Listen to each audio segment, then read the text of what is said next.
العالمين والصلاة والسلام على سيدنا محمد وعلى آله وأصحابه أجمعين أما بعد எல்லாரோடும் அல்லாஹ்வோடு கேட்பதற்காக அவருடைய சாந்தி சமாதானமும் ரசூலுல்லாஹி ஸல்லல்லாஹு அலைஹி வஸல்லம் அவர்கள் மீதும் அவர்களை எப்படி பின்பற்றி வாழும் மறைந்த சஹாபாக்கள் மீதும் குறிப்பாக நம் எல்லோரும் மீதும் நிலவுமாக அன்பான அல்லாஹ் நல்லடியார்களே, சகோதர சகோதரிகளே, தாய்மார்களே, பெரியவர்களே, இன்றைக்கு நாம் பார்க்க இருக்கிற வசனம் 6வது அத்தியாயத்தினுடைய 160வது வசனம். மன் ஜாஅ பில் ஹஸனதி ஃபலஹு அஷ்ரு அம்சாலிஹா. யாராவது ஒரு நன்மை செய்தால் அவருக்கு போல் 10 மடங்கு நன்மை உண்டு.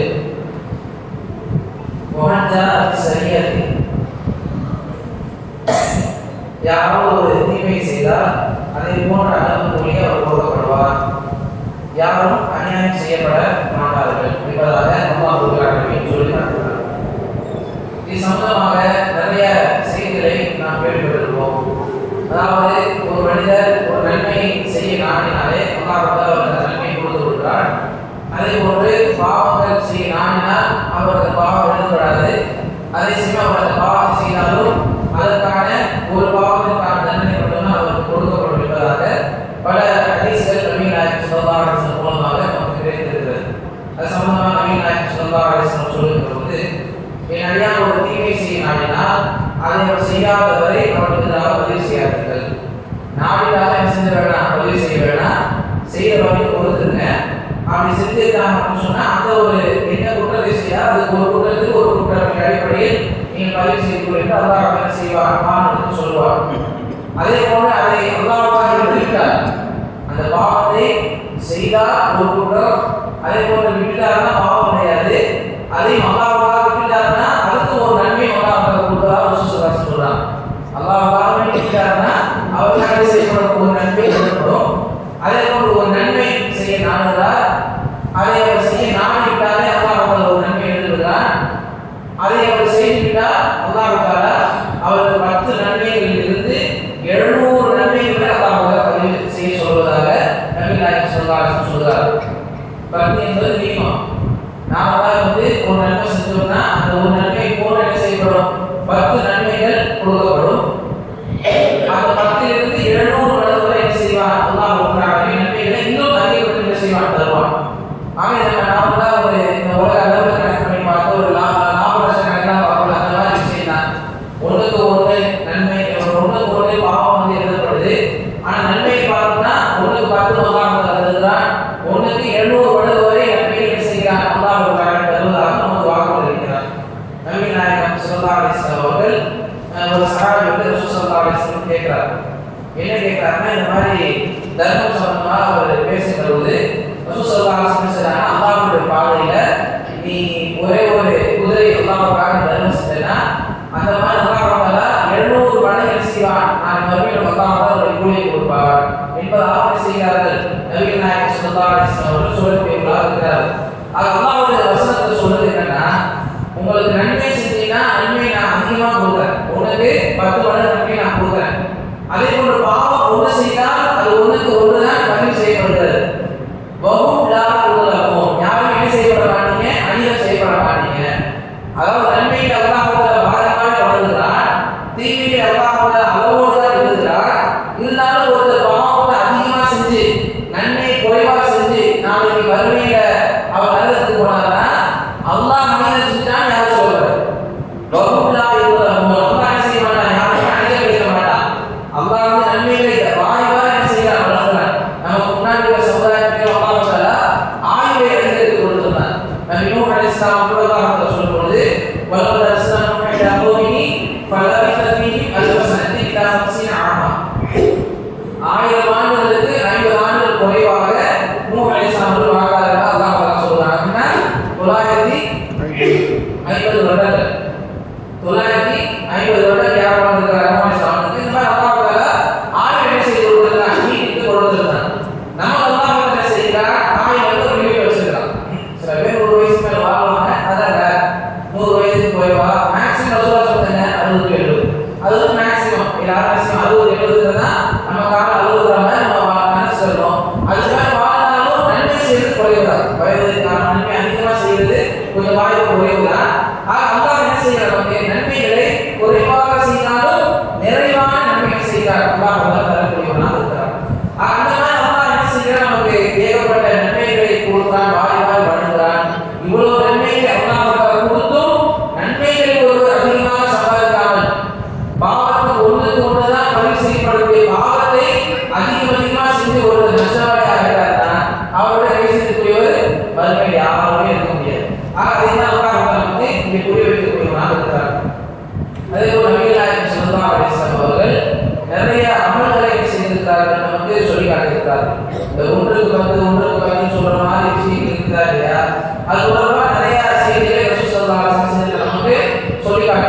சொல்ல வேண்டும் சொன்னா குர்ஆன் ஓதுற விஷயம். குர்ஆன் ஓதும்போதுனா ஒரு நன்மை ரசூலுல்லாஹ் சொல்றது ஒரு எழுத்துக்கு ஒரு நன்மை, ஒரு நன்மைனா 10 நன்மை என்று ரசூலுல்லாஹ் சொல்றாங்க. ஒண்ணுக்கு 10 நன்மை. அப்படி நபிகள் ஸல்லல்லாஹு அலைஹி வஸல்லம் எந்த குர்ஆன் அதிகமா ஓதுறோமோ அந்த அளவுக்கு நன்மை நினைச்சு நமக்கு வந்துட்டே இருக்கும். அதே போல நபிகள் ஸல்லல்லாஹு அலைஹி வஸல்லம் அவர்களுக்கு ஸலவாத் சொல்வது சம்பந்தமாக சொல்லும்போது யார் மீது ஒரு முறை ஸலவாத் சொல்றாரோ அவருக்கு 10 முறை அல்லாஹ்வுக்கு அவர் புரிகிறார். 10 அருளை அல்லாஹ் புரிகிறார். ஸலவாத் சொல்றது ஒண்ணுதான். ஆனா அல்லாஹ் அவருக்கு 10 நன்மைகளை செய்கிறார். அவருக்கு தரக்கூடியவனாக இருக்கிறார் என்பதாகவும் நபிகள் ஸல்லல்லாஹு அலைஹி வஸல்லம் சொல்லி காட்டுகிறார்கள். அதே போன்று சஹாபாக்கள் ஒரு முறை ரசூலுல்லாஹ் கிட்ட இருக்கிற போது அவங்க சஹாபாக்கள் கேட்கிறார், உங்களுக்கு ஒவ்வொருவரும் ஒரு நாளைக்கு 1000 நன்மைகளை சம்பாதிக்க முடியுமா? ரொம்ப லேசா, ரொம்ப சிரமமா இல்லாம 1000 நன்மைகளை உங்களால் சம்பாதிக்க முடியுமா அப்படின்னு கேட்டபோது எல்லாரும் கேட்டாங்க, 1000 நன்மைகளா? இதெல்லாம் எப்படியா சொல்ல முடியும் கேட்டாங்க. 1000 நன்மைகள் பெரிய விஷயம் தானே. 1000 நன்மைகளை எங்களால் எப்படி சம்பாதிக்க முடியும் அப்படின்னு சொல்லி கேட்டபோது நபிகள் ஸல்லல்லாஹு அலைஹி வஸல்லம் சொன்னார்கள், ஒவ்வொரு நாளும் 100 முறை சுப்ஹானல்லாஹ் அப்படின்னு சொல்லி துதி செய்தீர்கள் என்றால் அதற்கு 1000 நன்மைகள் ஒன்று அவருக்கு வழங்கப்படும், அல்லது அவருடைய 1000 தீமைகள் அவருக்கு வழங்கப்படும். ரெண்டுமே நல்லது. 1000 நன்மைகள் எழுதப்படும் அல்லது 1000 தவறுகள் எழுதப்படும். என்ன செய்யலாம்? ரசூலுல்லாஹ் சொல்றாங்க, சுப்ஹானல்லாஹ் முதல்ல சொல்றது ரொம்ப இலகுவான ஒரு காரியம். சுப்ஹானல்லாஹ் சுப்ஹானல்லாஹ் சுப்ஹானல்லாஹ் அதுக்கு எவ்வளவு ஒரு தடவை சொல்றது? எவ்வளவு? 5 நிமிஷம். அவ்வளவுதான். 5 நிமிஷத்தை விட குறைவா ஆகும். 2 நிமிடங்கள் 3 நிமிடங்கள் அவ்வளவு ஆகும். ஒரு செகண்ட் சுப்ஹானல்லாஹ் ஒரு செகண்ட் சொல்லிடலாம். அது 2 நிமிடத்துல 1000 நன்மைகள் செய்ய சம்பாதிக்க முடியும். இதுலயே கணக்கு பண்ணி பார்த்தா எப்படி வருது? 100க்கு 1000 நன்மைனா ஒண்ணுக்கு 10. அதனால 100க்கு 1000 நன்மைகள் என்பதாக ரசூல் ஸல்லல்லாஹு அலைஹி வஸல்லம் சொல்லி காட்டுகிறார்கள். அதே போல தொழுகிறோம், 5 வேளை தொழுகைகள். இந்த 5 வேளை தொழுகை சம்பந்தமாக நபிகள் ஸல்லல்லாஹு அலைஹி வஸல்லம் மேராஜுக்கு சென்றாங்கன்னா மூஸா அலைஹிஸ்ஸலாம் அவங்களை போய் வர சொல்லுவாங்க. கடைசியா 5 வேளை தொழுகை செய்வாங்க, அப்பதான் கடமையாக்குவாங்க. அந்த 5 வேளை தொழுகையை எவ்வளவு கடமையாக்கி வரும்போது ரசூல் ஸல்லல்லாஹு அலைஹி வஸல்லம் சொல்லுவார், 5 வேளை தொழுகை நான் கடமையாக்குறேன், அந்த 5 வேளை தொழுகை 50க்கு சமம் என்பதை அல்லாஹ் சொல்லுவாங்க. 5 வேளை தொழுகைனா 50 வேளை தொழுகிறதுக்கு சமம். என்னுடைய சொல்லி எந்த மாற்றமும் ஏற்படாது அல்லாஹ் சொல்லுவாங்க. அல்லாஹ்வுடைய சொல்ல யாராவது மாற்றம் ஏற்படுது எப்படி சொல்ல முடியுமா? இதுதான் அல்லாஹ் தனக்குத்தானே சாட்சி சொல்றான். நான் இதை பேசலாம் மாறலாம் கிடையாது. உங்களுக்கு அதுவே 1 தான். அப்ப 5க்கு 50 அல்லாஹ் சொல்லிதான் ரசூல் ஸல்லல்லாஹு அலைஹி சொல்றான். 5 வேளை தொழுகை கடமையாக ஃபர்ஸ்ட் 50 ஆச்சு. ஆனாலும் நீங்க 5 வேளை கரெக்டா தொழுதீங்கன்னா உங்களுக்கு எத்தனை வேளை தொழுது நன்மை கிடைக்கும்? 50 வக்துகள் தொழுத நன்மை கிடைக்கும் என்பதாகவும் ரசூல் ஸல்லல்லாஹு அலைஹி வஸல்லம் சொல்லி காட்டுகிறார்கள். அதே போலதான் இந்த நோன்பு சம்பந்தமாகும். அப்துல்லாஹ் பின் அம்ர் என்கிற ஒரு சஹாபி, அவர் அளவுக்கு மீறி நோன்புவார். அளவுக்கு மீறி நீங்க என்ன செய்வார்? வணங்குவார். அதாவது எதையுமே கணக்கு அவ்வளவு விஷயங்கள் பெரிய ஈடுபாடு இல்லாம அல்லாஹ் அல்லாஹ் சொல்லி ரொம்ப அதிகமா வணங்குறது, அதிகமா தொழுகிறதுன்னு சொல்லி ரொம்ப அதிகமா தன்னை வற்புறுத்திட்டு அமல் செய்த ஒரு சஹாபி. அப்ப ரசூல் ஸல்லல்லாஹு அலைஹி வஸல்லம் அவர் போறாங்க, நீங்க இந்த மாதிரி இரவுலாம் அதிகமா நின்று வணங்குவதாகவும் பகலெல்லாம் அதிகமா நோன்புவதாகவும் நான் கேள்விப்படுறேன் அப்படின்னு சொல்லி கேட்டாலும் ஆமா ரசூலுல்லாஹ் அப்படின்னு சொல்லி சொல்றாரு. அப்ப ரசூலுல்லாஹ் சொன்னாங்க, அந்த மாதிரிலாம் செய்யாதீங்க, கொஞ்ச நேரம் தொழுவுங்க, கொஞ்ச நேரம் உணவுங்க. அதாவது கடமையான தொழில் ரசூலுல்லாஹ் சொல்றாரு. எக்ஸ்ட்ராவா செலவோடு செய்யறத அதை ரசூலுல்லாஹ் சொல்றாங்க. அந்த எக்ஸ்ட்ராவா செய்யறத கொஞ்சம் என்ன செய்யுங்க, விட்டு செய்யுங்க. அதே மாதிரி சில நாட்கள் நோன்பு வைங்க, சில நாட்கள் நோன்பு விட்டுருங்க.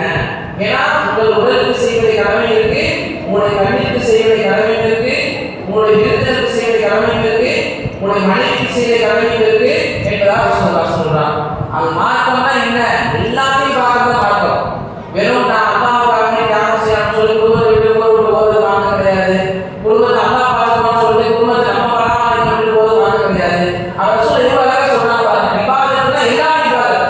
உன் கண்ணுக்கு செய்வதை கடமை இருக்கு, உடலுக்கு செய்வதை கடமை இருக்கு, உன் விருந்தாளிக்கு செய்வதை கடமை இருக்கு, உன் மனைவிக்கு செய்வதை கடமை இருக்கு. எல்லாத்தையும் விட்டு அல்லாஹ் மேல பழி போட்டு அல்லாஹ் சொல்லி திரிகிறதே கிடையாது, மாற்றம் கிடையாது. ரசூல் அழகா வழிகாட்டுறாங்க. அப்ப எல்லாமே நீங்க செய்யணும், பரிபூர்ணமாக செய்ய வேண்டும். உங்களுடைய இதெல்லாம் செஞ்சா என்ன ஆகுமா? உங்களுடைய ஆயுள் நீளும் என்பதாக ரசூலுல்லாஹ் சொல்றாங்க. வயசு அதிகமாக வேணும்னா இது ஒரு விஷயம் இருக்கு. அல்லாஹ்வுக்காக அமல்ல பரிபூர்ணமாக ஒரு செஞ்சா வயசு நீளும் என்பதாக ரசூலுல்லாஹ் சொல்றாங்க. அதே மாதிரி சில நேரங்கள்ல நீங்க தொடர்ந்து வைக்க முடியாம போகலாம். அதான் அடிக்கடி நோய் சொன்னா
அப்ப 30 பிளஸ் 6 கணக்கு வச்சா 36. அப்ப 10 10 கணக்கு வச்சா 360 நாட்கள் கணக்கு வரும். எல்லாமே அதேதான்.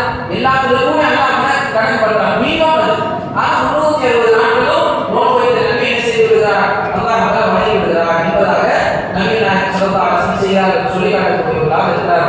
இந்த மாதிரி எல்லா விஷயத்திலும் அல்லாஹ் செய்கிறார், தாராளமான நன்மைகளை வழங்கக்கூடியவனாக இருக்கிறார். அது இங்கே மட்டும் கிடையாது, மறுமையிலே அல்லாஹ் என்ன செய்வானா அந்த சொர்க்கத்தையும் ஒன்றுக்கு மீனம் உள்ள சொர்க்கம் உள்ள ராசசி அந்த சொர்க்கத்தையும் அல்லாஹ் தஆலா அந்த உலகத்தில் உள்ள அனைத்து இன்பங்கள் உலகத்தில் அனைத்து வசதிகள் இந்த இடம் இந்த எல்லா பரப்புகள் எல்லாம் இருக்கிற இது எல்லாவற்றையும் விட 10 மடங்கு சிறப்பானதாக அல்லாஹ் செய்திருக்கிறார். சொர்க்கத்தையும் அல்லாஹ் ஆக்கியிருக்கிறார். அது சம்பந்தமாக ஒரு அழகான ஹதீஸ் ரசூல் ஸல்லல்லாஹு அலைஹி வஸல்லம் சொல்றார்கள். அதாவது சொர்க்கவாசிகள் மற்றும் நரகவாசிகள் நிலையை பற்றி ஒரு முறை ரசூலுல்லாஹ் மக்களுக்கு உபதேசம் செய்றாங்க. செய்கிற சமயத்துல நரகவாசியிலிருந்து யாரு நரகத்துக்கு வெளியேறுவார், கடைசியா யார் வெளியே வருவாரு அப்படிங்கிறத சொர்க்கவாசியில் இறுதியாக யார் சொர்க்கத்தில் நுழைவார் என்பதை எனக்கு நல்லா தெரியும் ரசூலுல்லாஹ் சொல்றாங்க. அந்த மனிதரோட தன்மை எப்படி இருக்கும்னு நான் சொல்றேன் அப்படின்னு. அதாவது நரகத்தில் சில மனிதர்கள் பாவம் காரணம் நரகத்தில் போடப்படுவாங்க. அவன் ஈமான் காரணம் என்ன செய்வான், வேதனைக்கு பிறகு சொர்க்கத்தில் அல்லாஹ் அனுப்புவான். அந்த மாதிரி எல்லா வேதனையும் முடிஞ்சோட சொர்க்கத்தில் என்ன செய்வார், ஒரு மனிதர் அனுப்பப்படுவார். அந்த மனிதர் எப்படி வருவார்னா நரகத்தில் தமிழபடி அவர் வெளியே வருவார்.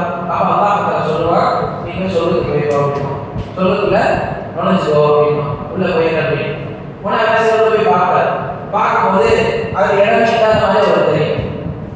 வெளியில இருந்து பார்க்க செய்யும், என்ன இடமே இல்லை இருக்கு, உள்ள போக முடியாது அப்படின்ற மாதிரி ஒரு தெரியுமா. உடனே திரும்ப வருவாங்க, உள்ள இடம் இல்லை அப்படின்னு. அப்ப எல்லாம் சொல்லுவாங்க, திரும்ப போய் பாரு அப்படின்னா போய் பாரு, உள்ள போய் பாரு. அப்ப திரும்ப போய் பார்த்துட்டு அவர் செய்வாரா, இன்னும் யாரும் உள்ள இடம் எதுவுமே இல்லை, உள்ள இடமே இல்லை, எல்லாமே ஃபுல்லா இருக்கிற மாதிரி இருக்கு அப்படின்னு சொல்லுவார். அப்ப அவர் என்ன செய்வாரு, திரும்பியும் அவர் போய் வரலாற்று வருவாரு.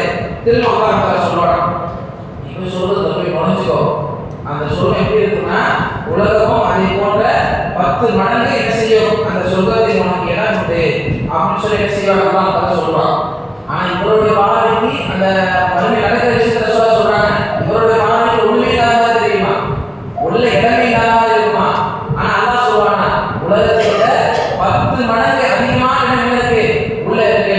அப்ப அந்த மனிதர் மறுமை நல்லா சொல்வாரா, அல்லாஹ் கிண்டல் பண்றியா கேட்பான். என்ன சொல்வாரா, யார நக்கல் பண்றியா, உள்ள இடமே இல்லை, பார்த்தா இடமே தெரியல, ஆனா நீ உள்ளவோன்னு சொல்லி கிண்டல் பண்ணிட்டு தான் இருக்குன்னு சொல்லி அவர் என்ன செய்வாரா, ரொம்ப பௌரியமா என்ன செய்வார், அவர் கேட்பாரு.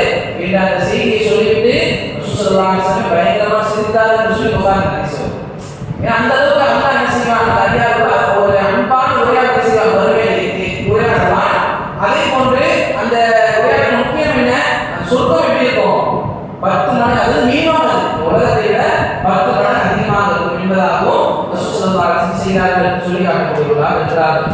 இந்த மாதிரி நன்மைகள் எல்லா வகையிலும் சரி, நம்ம குறைந்த நேரத்தில் செலவிட்டாலும் அது அதிகமான நன்மைகளை பெற்றுத்தரக்கூடிய செயல்களை அல்லாஹ் ஸல்லல்லாஹு அலைஹி வஸல்லம் அவர்கள் நமக்கு அதிகமாக நமக்கு வழிகாட்டி இருக்கிறார்கள்.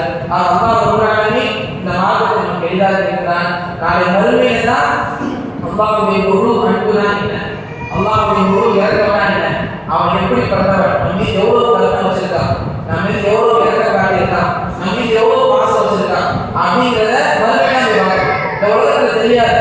ஒரு சுபானல்லாஹ் சொல்ல கிடைச்ச போது 1000 நன்மைனா என்ன, 100 நன்மைனா என்ன, 10 நன்மைனா என்ன அப்படின்னு சொல்லி நமக்கு வந்து என்ன செய்யாது, ஒரு பெரிய கவனத்தை இருக்கக்கூடியதாக இருக்காது. ஆனா மறுமையில என்ன செய்வோம், அது ஒவ்வொன்றையும் நம்ம கண்டிப்பா உணர முடியாது. அதனால ரசூல் ஸல்லல்லாஹு அலைஹி வஸல்லம் சொன்னாங்க, நன்மைகளில் எதையுமே என்ன செய்யாதீங்க, அல்பமா நினைக்காதீங்க, கேவலமா நினைக்காதீங்க. அது உங்களுடைய சகோதரனை பார்த்து ஒரு லைட்டா சிரிக்கிற ஒரு முன்னோரோட சொன்னாங்க. நீங்களாம் பார்த்து சிரிக்கிற மக்கள் கிடைக்கிறது ரொம்ப கஷ்டம். சலாம் சொல்லிட்டு மோசம் போவாங்க, அதை சலாம் சொல்லிட்டு கண்டுக்காம போவாங்க, சலாம் சொன்னப்ப பதில் சொல்லாம போவாங்க. அதுக்கே ஒரு தெரிஞ்சவங்க என்ன செய்வாங்க, சிரிப்பாங்க. இல்லைன்னா என்ன செய்வாங்க, ஒரு குடும்பங்கள் அது இருக்குன்னா நீங்கள் என்னுடைய சகோதரர் முஸ்லீம் தெரியாதவங்க சொல்லணும், ஒரு லைட்டா குடும்பங்களோட அதுக்கு நான் வறுமை நன்மை இருக்கு, அதை நீங்க செய்யாதீங்க, லேசா நினைக்காதீங்க சொல்றாங்க. அல்லாஹ் அப்படின்னா சூரா சில்சால ஃபமியமல் மிஸ்பால் ஃபைரையா அன்னோடு நன்மை செய்தாலும் அதை நீ மறுமையில பார்ப்பீங்க. மோமியாமல் மிஸ்பால் அல்லது ஷர்ரையா அன்னோடு தீமை செய்தாலும் அதை நீ மறுமையில பார்ப்பீங்க. அல்லாஹ் தஆலா சொல்றான் எதையுமே நீ விட்டு வைக்காது. இதெல்லாம் ஒரு நன்மையா, இதெல்லாம் ஒரு நல்ல பெருசாக போகுது, இதை செஞ்சு நீ என்ன செய்ய போற, அந்த மாதிரி நிறைய பேர் சில விஷயங்கள் நம்ம செய்யறது பார்த்து சொல்லுவோம். நீ ஏன் பேர பண்ணிட்டே இருக்க, நீ ஏன் அதை செய்ய, இது ஏன் இவ்வளவு கஷ்டப்படுற, இதை செஞ்சு என்ன போகுது, நாளைக்கு மறுமையில தான் தெரியும் எவ்வளவு நன்மை நம்ம சேர்த்து வச்சிருக்கா. ஒவ்வொருத்தருக்குள்ளான பலன் என்ன என்பதை மறுமையில தான் நம்ம கண்கூடாக பார்க்கப்படுது. அல்லாஹ் சொல்றாங்க அது எல்லாமே கண்கூடாக பார்ப்பீங்க. அது நன்மை செஞ்சு வெற்றி பெற்றவங்க அல்ஹம்துலில்லாஹ். இந்த உலகத்துல நேரத்தை வீணடிச்சவங்க சொல்லுவாங்க ரப்பனா அப்சர்னா வசமிஅனா, அல்லாஹ்வே நான் எல்லாத்தையும் பார்த்தோம், எல்லாத்தையும் கேட்டோம், என்ன நடக்குது தெரிஞ்சு போச்சு, ஃபர்ஜிஅனா எங்களை திருப்பி அனுப்பி நாமல் சாலிஹன் நான் நல்ல செய்து நம்பிக்கை கொண்டவர்களை நாங்களும் ஒரு என்ன செய்வாங்க வரைக்கும் அவர் கொல்லக்கூடியவர்களாக இருப்பார்கள் என்பதை அல்லாஹ் சொல்கிறார். அந்த நிலை வருவதற்கு முன்பாக நாம் விசாரணை செய்ய வேண்டும், நம்முடைய செயல்களை சீர்திருத்திக் கொள்ள வேண்டும், நன்மை பக்கம் அதிக விரைவுள்ளவர்களாக இருக்க வேண்டும். வாஹ் அல்ஹம்துலில்லாஹி ரப்பில் ஆலமீன். அஸ்ஸலாமு அலைக்கும் வரஹ்மத்துல்லாஹி வபரகாத்துஹு.